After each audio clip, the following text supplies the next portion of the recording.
natural resources of Macedonia had not compensated for the fact that it was a disunited country at a fairly backward level of civilization as compared with the Greek city-states. It was still a monarchy and arranged somewhat along tribal lines. What cities existed inside Macedonia were Greek. It was also surrounded by predatory neighbors, Illyrians, Paeonians, Thracians, peoples the Greeks called barbarians, who again and again raided the territory of Macedonia. Philip, in his early 20s, began to transform the Macedonian army. He had been kept as a hostage in Thebes, studied military science under some of the leading Greek generals of the day, and returned to Macedonia not only with a vision of a new kind of army, but with a vision of making Macedonia the greatest nation in the Greek world and himself the master of the Greek world. And he began to expand his borders eastward into Thrace. And by the year 356, not only did he gain mastery over a significant portion of Thrace, but his chariots won in the Olympic Games recognition that he was a Greek. To the Greeks as a whole, the Macedonians had never really counted as Hellenes. But now Philip was reckoned as part of this great race. And that same day that he learned about a victory over the Thracians, that his chariots had won, he also learned that he had become the father of a son by his wife, Olympias. His very marriage to her was a diplomatic act to secure the rear entrance into Macedonia, the land of Epirus, and she was the sister of the king of Epirus. And so by diplomacy and warfare, Philip secured the existence of Macedonia, which only 3 years before had been in danger. Then in the next 10 years, he transforms Macedonia into a power within the Greek world, making use of military methods when he must, diplomacy when he can. The Athenians would make a peace treaty, and it is one in which Philip essentially guaranteed the Athenians their position and power in the Black Sea, and with it, so critical, their grain supply. Athens could not feed itself. That grain supply was absolutely essential. But for Philip, this was but a breathing space to prepare himself for the final conflict with the Athenians, to bring him to that goal of absolute mastery. And so, starting in 341, he found occasions to break that treaty with the Athenians. Attacks upon cities like Perinthus and Byzantium in the Black Sea area, until by 338, Athens was forced to declare war. Once again, as at the time of Marathon, they raised a citizen army. They made an alliance with Thebes and brought together other Greek city-states to resist Philip. Philip moved rapidly, and by August of 338 had penetrated into the very heartland of Greece itself. And at this little city of Chaeronea, not so very far from Thebes, the army of Macedonia and the army of the allied Greeks under Athens came together. Both had about 30,000 men on their side.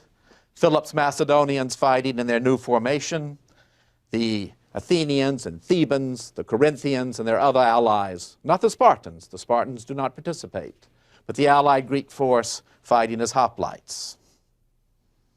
And Alexander, the 18-year-old son of Philip, commanded the left wing of his father's army, commanded the cavalry. Such was Philip's faith in his son, already battle-tested. Philip never wanted the destruction of Athens. He wanted its recognition as hegemon, leader of the Greek world. And so he sent to the Athenians an ambassador and told the Athenians all he wanted was an alliance with them, that they would join him as his free, voluntary ally, retaining their own laws, retaining their position in Greece. The Athenian dead who had fallen in the battle were escorted back under an honor guard, led not by Philip, That would be unseemly, inappropriate, but rather by his son Alexander. And the prisoners were all returned. And the Athenians, with the Corinthians, with the other cities of Greeks, except for the Spartans, joined together in a single great league and met together at the Isthmus of Corinth.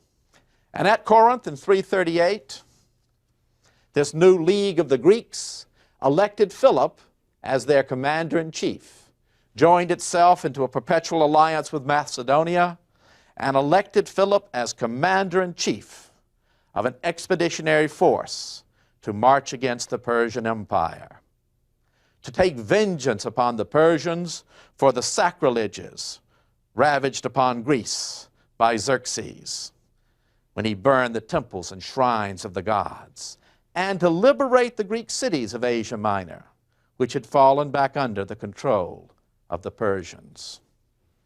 This was recognition of Macedonia as the leader of Greece and recognition of Philip as the greatest man in Greece.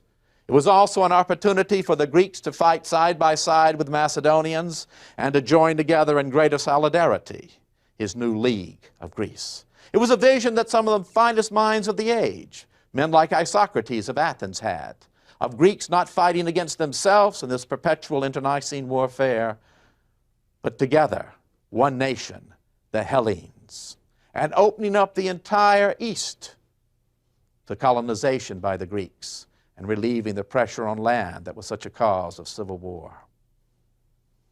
By 336, elements of Philip's army were already landing in Persia. And Philip was planning by midsummer to lead the major portion of his army on this great crusade. His goal was limited: to liberate the Greek cities of Asia Minor, to deliver a smashing blow to the Persians, and to drive them back further into Asia, essentially to make what we would call Syria today, the dividing line between the world of Macedonia and its Greek allies and the land of the Persian king. But it was still a great plan. King Agesilaus of Sparta had failed to do it, and now Philip began the undertaking. But before he did that, he wanted to marry his daughter off.